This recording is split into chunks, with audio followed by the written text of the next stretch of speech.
Kadang kita terlalu cepat nyalahin diri sendiri. Padahal mungkin hari itu ya emang rencana kita lagi nggak berjalan mulus saja. Mungkin hari itu kita lagi jatuh, lagi diminta Tuhan untuk diem bentar, untuk lihat lagi jalan yang udah kita lalui, barangkali ada yang kita lewatkan. Semua orang pernah gagal, tapi nggak semua kegagalan itu harus selalu berakhir dengan menyalahkan diri sendiri. Barangkali yang kali ini kita harus belajar menerima.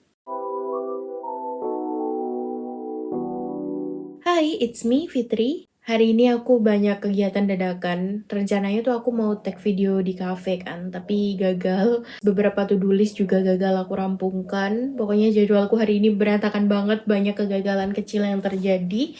So, hari ini aku juga mau ngobrol tentang kegagalan dan penerimaan diri. Sejak kecil, kita udah diperkenalkan bahwa kegagalan adalah hal yang seram.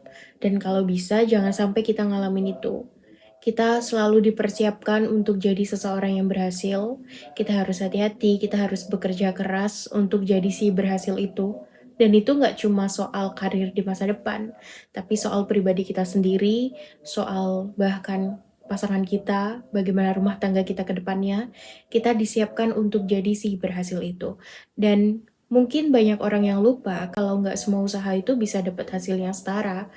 Kalau nggak semua takdir itu selalu menuruti kemauan kita.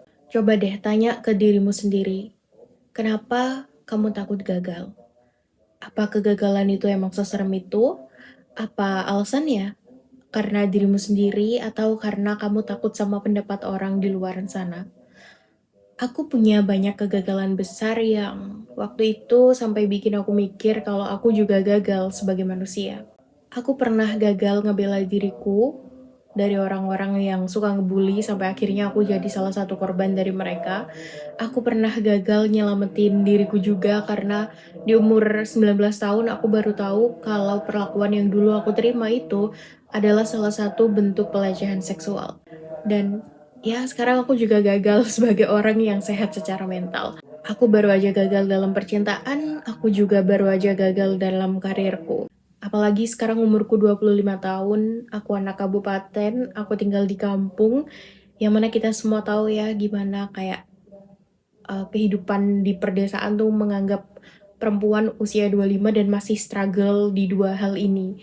Jadi kayak aku sebenarnya udah nggak punya tenaga untuk ngurung diri lagi, untuk marah. Aku tahu aku harus lanjut jalan, tapi aku jalan sambil rasanya tuh kayak ngebawa 100 ton rasa malu di pundakku. Sampai-sampai aku tuh tanya ke diriku sendiri, kenapa sih aku tuh ngerasa malu kalau aku gagal? Kenapa kegagalan tuh selalu jadi hal yang gak aku mau? Butuh waktu yang gak sebentar untuk aku akhirnya bisa menyadari dan menerima kegagalan dengan hati yang lapang. Sebelum ini, aku selalu takut kalau sesuatu gak berjalan sesuai rencanaku. Setiap kali aku gagal, terutama dalam karir, aku tuh selalu punya pikiran untuk lari aja. Aku takut ketemu orang, aku takut ngobrol sama orang karena biasanya basa-basi mereka tuh tanya, sekarang kamu kerja di mana? Nah, dan pertanyaan itu yang bikin aku takut. Aku takut kalau orang lain tahu aku gagal dan mereka akan ngecap aku sebagai sarjana yang gelarnya nggak berguna. Aku takut mereka akan nganggap aku sebagai orang yang pemalas, padahal aslinya aku tuh udah setengah mati berusaha. Aku takut mereka natap aku dengan tatapan yang mengintimidasi, mengejek, dan juga merendahkan. Tapi dari banyak rasa takut itu, aku paling takut kalau orang-orang tuh ketika tahu aku gagal, mereka mulai menggunjing aku atas nama orang tuaku. Mereka nyeret-nyeret orang tuaku kayak nganggep kalau orang tuaku adalah orang tua yang gagal juga karena anaknya tuh di umur yang segini belum berhasil. Dan semua itu yang bikin aku jadi makin takut untuk maju dan malah nyaman hidup di dalam isi kepala aku sendiri yang penuh dengan asumsi itu. Padahal nggak semua orang akan mengejek kegagalanku juga. Dan kalaupun ada orang yang seperti itu, aku tuh selalu punya pilihan untuk nggak peduliin itu dan lanjut maju lagi. Lagian siapa sih di dunia ini yang gak pernah gagal, even itu kegagalan kecil. Emang ada orang yang rencananya tuh selalu berjalan 100% mulus. Aku yakin semua orang tuh pernah ngalamin kegagalan yang kelihatannya prosesnya mulus. Ya mungkin emang mereka gak nampilin proses struggle-nya aja. Mereka lebih nyaman untuk berbagi hal-hal senangnya aja. Dan kalau dipikir-pikir rasa takut gagal tuh muncul karena faktor di luar diri kita loh, kayak aku tadi. Aku takut penilaian orang, aku takut mereka akan ngejek dan lain sebagainya. Takut ngecewain keluarga, takut dinilai bodoh sama orang lain, takut direndahin. Padahal kalau mau ngobrol sama diri sendiri lebih dalam lagi, kita tuh punya banyak sekali pemakluman loh untuk diri kita sendiri. Kita bisa ngasih diri kita kesempatan lagi, kita bisa tetap lanjut jalan dan coba lagi kalau fokus kita lebih banyak ke diri sendiri. Setiap mau memulai sesuatu, aku selalu bilang ke diriku sendiri kalau apa yang aku lakuin hari ini adalah untuk aku. Nggak akan kenyang ego kita kalau yang kita kejar tuh validasi dari orang lain. Kita akan selalu mau lebih setiap hari. Semakin diakui, akan semakin besar ruang untuk ego kita tuh ngajak kita jadi orang yang sombong. Karena menurut aku dengan menetapkan tujuannya adalah untuk diriku sendiri, aku tuh bisa lebih siap kalau nanti takdir Tuhan bilang prosesku ini akan butuh beberapa kali percobaan. Atau mungkin yang aku usahakan dengan sungguh-sungguh ini pada akhirnya emang harus aku terima sebagai hal yang tidak ditakdirkan untuk aku. Dan harus menerima kalau aku gagal. Karena ya tujuannya adalah aku. Aku nggak perlu terlalu pusingin omongan orang lain akan gimana kalau aku gagal. Selagi tujuannya adalah diriku sendiri, aku bebas untuk menentukan langkahnya kemana. Aku boleh sedih-sedihan dulu, aku boleh ngambil jeda, atau aku mau jalan lagi. Dengan jadi lebih lunak ke diri kita sendiri, kegagalan tuh jadi lebih mudah untuk aku terima. Karena banyak dari kita yang ketika menerima kegagalan dan merasa struggle banget untuk bangkit lagi, akhirnya ngecap dirinya sebagai seseorang yang gagal. Padahal ya, gagal itu bukan berarti kamu nggak berusaha, bukan berarti bentuk hukuman Tuhan, bukan berarti kamu tuh bodoh, tapi gagal itu ya gagal aja, kita nggak berhasil. Jadiin aja sebuah tanda kalau percobaan yang kemarin itu perlu dikoreksi, perlu dicoba lagi pakai strategi yang lain, pakai cara yang baru. Atau kalau dirasa udah cukup nih berusahanya, udah diusahain banget 5 kali, 6 kali sampai kamu tuh capek, ya nggak apa-apa untuk berhenti dan coba sesuatu yang lain lagi dengan tujuan yang berbeda. Umur 20 tahun dan kamu baru mulai kuliah, nggak apa-apa. Kamu umur 25, tapi kamu belum stabil hidupnya, masih baru merintis dari bawah banget, masih nyari kerja, nggak apa-apa. Nggak apa-apa kok kalau prosesnya tuh nggak secepat orang lain. Asal kamu masih mau mengusahakan, kamu tuh nggak perlu ngerasa malu apalagi rendah diri. Tahu nggak, ada satu kegagalan besar lagi yang baru aku bisa terima tuh tahun lalu. Aku gagal ngewujudin cita-citaku. Sejak SMP kelas 1, aku tuh udah tertarik sama bidang kreatif, spesifiknya di jurnalistik sama broadcasting. Aku mulai start langkah dari ikut ekstrakurikuler jurnalistik, dan aku berhasil jadi tim redaksi untuk majalah sekolah. Dan dari situ aku perbesar lagi mimpiku, aku pupuk terus mimpi itu, sampai pas aku mau masuk SMA, aku nggak bisa sekolah di SMA yang aku mau, yang waktu itu aku rasa akan jadi anak tangga yang oke banget nih untuk mewujudin cita-citaku. But it's okay, akhirnya aku sekolah di SMA yang deket sama rumahku. Aku tetap pupuk mimpi itu sampai aku jadi pimpinan redaksi untuk majalah sekolah. Dan akhirnya aku nyoba-nyoba, aku malah yakin kalau aku tuh pengen jadi broadcaster. Spesifik banget waktu itu, aku mau jadi tim kreatif di salah satu TV nasional. Aku lanjut kuliah, ambil ilmu komunikasi dan join TV kampus waktu itu.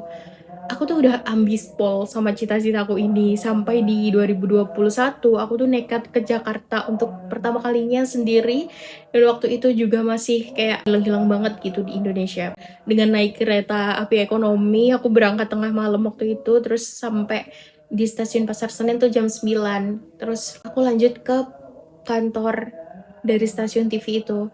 Aku udah nyari banyak informasi banget di internet kalau kayak cara pengajuan magang di tempat itu gitu. Dan emang dia tuh buka kan setiap tahun. Tapi pas waktu aku ke situ, aku udah ngasih surat-surat nih, aku keluar gitu dengan perasaan yang seneng lah ya, kayak oke, aku udah sampai di satu anak tangga lagi nih. Tapi pas aku keluar, ada salah satu karyawannya, terus aku ditanya, mau ngapain gitu. Aku bilang nyerahin surat magang. Terus dia bilang, bukannya tahun ini kantor nggak terima anak magang ya.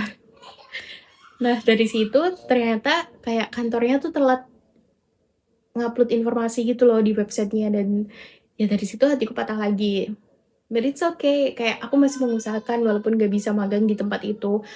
Kayak aku magang-magang di tempat lain, aku nyiapin, ngerapiin CV-ku, pengalamanku, biar nantinya aku tuh bisa jadi tim kreatif loh, aku bisa ngewujudin cita-citaku walau jalannya tuh nggak sama kayak yang aku rencanain. Tapi setelah lulus, aku tetap nyoba ngelamar sekali, 2 kali, 3 kali, sembari aku kerja di tempat lain juga, tapi nihil, aku nggak berhasil sama sekali.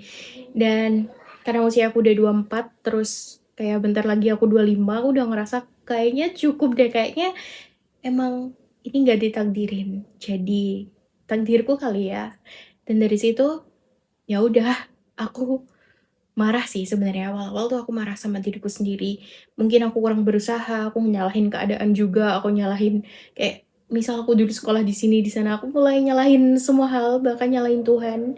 Tapi di 2024, aku punya pencerahan, aku dapat pencerahan kalau ya mungkin kalau aku jadi broadcaster di stasiun TV itu, aku nggak akan jadi aku yang sekarang, aku nggak akan ketemu orang-orang yang menyenangkan yang aku temui di hidupku sekarang. Aku nggak tahu hidupku apakah akan lebih menyenangkan dari hidupku yang sekarang ketika aku jadi broadcaster. Dan dari situ pelan-pelan butuh waktu yang cukup lama juga untuk akhirnya aku tuh bisa menerima kalau ya oke, aku pernah gagal dan itu nggak apa-apa.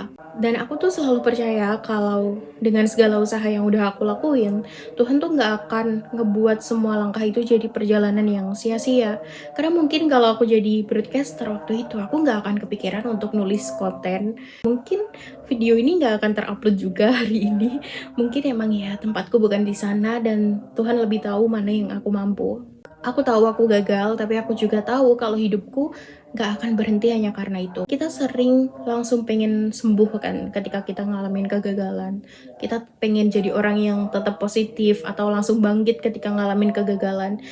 Tapi kenyataannya guys, proses untuk sembuh, untuk menerima kegagalan tuh gak semudah. Kalau aku, setiap kali aku ngalamin kegagalan, aku tuh selalu ngasih diriku ruang untuk berduka. Ini mungkin juga bisa kamu coba ya. Jadi tiap kali aku ngalamin kegagalan yang bikin aku terlalu down, aku tuh selalu terima dulu segala bentuk emosi yang muncul. Aku kasih diriku kesempatan untuk nyalahin diri, nyalahin keadaan. Aku izinin diriku untuk memaki seisi dunia, ngerasa kayak dunia paling gak adil ke aku, ngerasa kalau aku satu-satunya yang paling tersakiti. Aku nangis sampai berjam-jam, aku ngurung diri, ngelamun, marah, semua emosi itu aku keluarin dulu. Tapi aku juga kasih batas waktu, karena ya biar gimana pun kita nggak boleh terus-terusan hidup dalam kesedihan. Besoknya aku juga nggak maksa untuk langsung produktif, aku cuma coba satu hal kecil kayak keluar kamar, besoknya lagi aku coba ngerapihin tempat tidurku, besoknya lagi aku coba keluar rumah cari angin, kalau aku ngerasa aku udah siap, aku keluar rumah untuk ketemu temanku, untuk sharing, untuk ngobrol. Lalu setelah itu, aku coba untuk pelan-pelan ngelakuin hobiku lagi dan ya pelan-pelan aku ngerasa kalau hidupku udah gerak lagi nih. Karena sebenarnya ya dari kesedihan yang kita alami pas gagal, kita tuh cuma butuh untuk jujur sama diri kita sendiri kok. Agar hal-hal yang menyakitkan tuh bisa lebih mudah untuk kita terima. Kalau hari ini gagal ya udah akuin aja, toh gagal itu bukan artinya kamu nggak cukup baik, bukan artinya kamu nggak bisa apa-apa. Kadang justru Tuhan lagi ngasih kita pelajaran berharga di abad ini, yaitu belajar rendah hati. Aku pernah dengar seseorang bilang kalau sekolah paling baik adalah penderitaan. Dengan menderita, kita punya ruang yang besar untuk bertumbuh, terutama secara emosional. Kalau kita pernah jatuh, kita punya empati yang jauh lebih besar. Kita nggak gampang nilai atau ngerendahin orang yang prosesnya lama, atau orang yang lagi ngalamin kegagalan juga. Kita bisa jadi cahaya kecil di hidup orang lain agar mereka punya kekuatan lebih untuk bertahan.